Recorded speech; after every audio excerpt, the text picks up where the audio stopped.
The Knowledge Matters team is awesome. Their responsiveness is the most important thing. We can send an email to them any time of day, any day of the week, and the response time is often under an hour. My experience with Knowledge Matters and support has been very good. I mean, helping me with the ramp up, helping me get set up. I think it was Maureen was the course developer.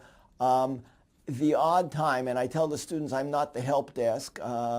When it comes to technology, I'm generally good at breaking things, not fixing them. But I rarely got, to my recollection, any of these, late night emails from students. Oh, I'm locked out. I can't get in. What do I do? In my experience, working with Knowledge Matters has been terrific. Incredibly responsive to emails, questions, and requests.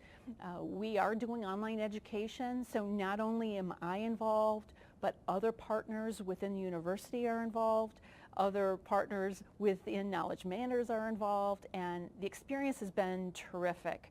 I mean, initially we went for a trial only just to see how it would go, but at the end of the day, without customer service, we were going to have a problem.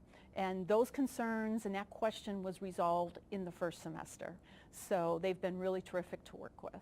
They are a great professional staff. They send me emails and check on me. They show me demos. They allow me to test all of it before I even made any purchases. Sometimes I'm struggling and I'll call one of the sales reps and I'll say, well, I'm trying to teach this class. What do you recommend? This is what level they're at. They've been very responsible, very professional, very knowledgeable about the content. Overall, I have a wonderful experience with them.